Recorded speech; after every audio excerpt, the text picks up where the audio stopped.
توقع چائے کا ایک کپ موجود تھا۔ اس کا مطلب یہ تھا کہ وہ شخص خان صاحب کا کافی قریبی تھا۔ وہ شخص کسی بات پر عمران خان کو مجبور کر رہا تھا کہ وہ کسی ایک کو فون کریں، مگر عمران خان بار بار یہی کہہ رہے تھے کہ میرے فون کرنے سے کچھ نہیں ہوگا، اگر کام ہونا ہوا تو ویسے ہی ہو جائے گا، تم وہاں جا کر کوشش تو کرو۔ وہ شخص کہنے لگا کہ میں وہاں گیا تھا مگر انہوں نے انکار کر دیا، اسی لیے آپ کے پاس آیا ہوں کہ آپ ایک فون کر دیں گے تو میرا کام ہو جائے گا۔ بالآخر عمران خان نے مجبور ہوتے ہوئے کسی کو فون ملایا اور فون کا لاؤڈ سپیکر آن کر دیا۔ دوسری جانب سے کال اٹینڈ ہونے پر عمران خان نے کہا کہ فیصل، میرے ایک جاننے والے کا عزیز کینسر میں مبتلا ہے اور وہ مریض کو لے کر شوکت خانم بھی آئے تھے، مگر اس کی رپورٹس کا جائزہ لینے کے بعد تم نے اس مریض کو داخل کرنے سے انکار کر دیا۔ دوسری جانب سے شوکت خانم ہسپتال کے CEO فیصل سلطان نے کہا کہ خان صاحب، اگر رپورٹس کا جائزہ لینے کے بعد مریض کو ایڈمٹ نہیں کیا گیا تو اس کا مطلب ہے کہ کینسر کا یہ مریض بیماری کی اس سٹیج پر ہوگا جہاں اب اس کا علاج شوکت خانم سمیت کہیں بھی ممکن نہیں ہوگا۔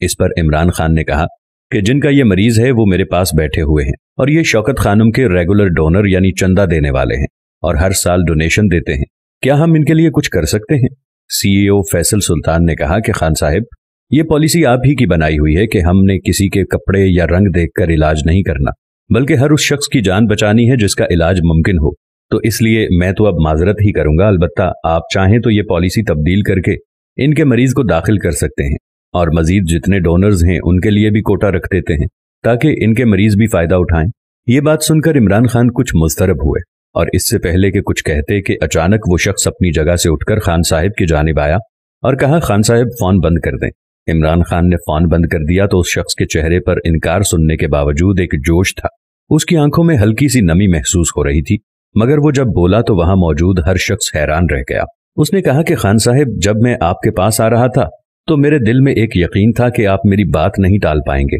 کیونکہ آپ مجھے ذاتی طور پر جانتے ہیں اور میں شوکت خانم کو باقاعدگی سے عطیہ بھی دیتا ہوں۔ اس کے علاوہ میں کبھی کبھی سوچا کرتا تھا کہ شوکت خانم کو جو پیسے دیتا ہوں کیا وہ اسی طرح خرچ ہوتے ہوں گے جیسے بتایا جاتا ہے۔ آج آپ کے اور شوکت خانم ہسپتال کے منتظم کے درمیان ہونے والی گفتگو سن کر میرا دل اطمینان سے بھر گیا ہے کہ کس قدر شفافیت کے ساتھ شوکت خانم ہسپتال کا نظام چلایا جا رہا ہے، جہاں کسی کی سفارش کی بجائے صرف مریض کی بیماری دیکھی جاتی ہے۔ اس نے یہ بھی کہا کہ خان صاحب، مجھے شرمندگی بھی محسوس ہو رہی ہے کہ میں آپ کے پاس اس کام کے لیے سفارش کرنے کیوں آ گیا اور آپ کو میرٹ سے ہٹ کر کام کرنے پر مجبور کیا، حالانکہ میں کتنے عرصے سے آپ کو ڈونیشن دے رہا تھا، لیکن نہ جانے اس مریض کے وقت میں کیوں پریشان ہو گیا اور میں آپ سے سفارش کرنے آ گیا، حالانکہ مجھے معلوم تھا کہ ایسا ممکن نہیں ہے، لیکن میرے دل نے کہا کہ چلو اتنا عرصہ بعد دیکھتے ہیں کہ کسی ادارے کا نام جو اتنا مشہور ہو چکا ہے اس کو چیک کرنے میں کیا حرج ہے۔ چنانچہ میں اس کو